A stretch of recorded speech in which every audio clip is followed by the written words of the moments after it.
Изолирани, презирани, отритнати, жертви. В Европа днес 12 милиона души са лишени от пълни граждански права и не са равнопоставени само защото са роми. Проблемите, с които те се сблъскват, са особено сурови в държавите от Централна и Югоизточна Европа, в частност и в България. На гарата под релсите има подлез, по който стигаш до гетото.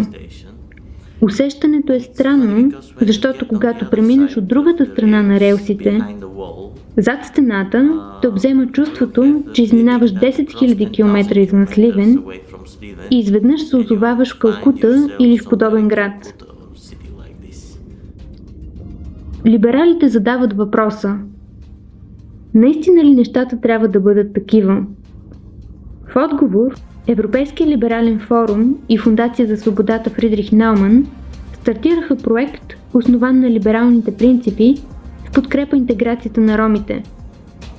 Един от резултатите на проекта е подробен списък с препоръки, основани на либералните ценности, засягащи фундаментални проблеми в интеграцията на ромите. Препоръките включват интеграцията на ромите да започне колкото се може по-рано, в детската градина и в училище.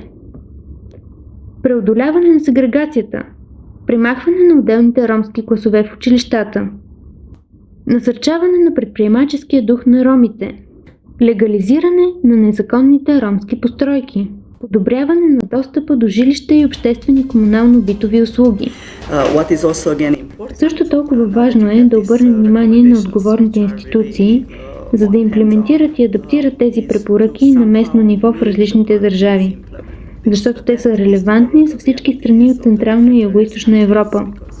Вашето проучване предлага добър инструмент, чрез който институциите биха могли да приложат препоръките, така че да заработят по намирането на решение по основния проблем.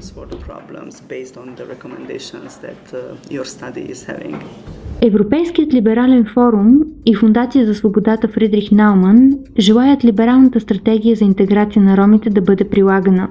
Ето защо те поканиха местни политици, активисти от неправителствения сектор и представители на ромски и неромски организации да дискутират как това да заработи на местно ниво. Всеки представител на ромското малцинство трябва да знае дали домът му принадлежи и дали може да го ипотекира, за да започне бизнес. Възможностите за узаконяване на собствеността на ромите трябва да бъдат изяснени, така че проблема да бъде решен. Бихме искали да създадем умения у родителите роми за това как те биха могли да бъдат първите учители на своите деца. От тази среща взимам със себе си много идеи за реализиране на нови проекти.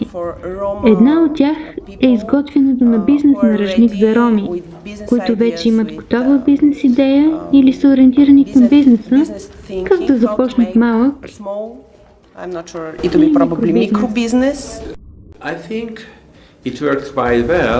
Мисля, че в рамките на този семинар успяхме да обменим опит за действие на местно ниво. Това е добро начало за прилагане на либералната стратегия на практика и в ежедневието.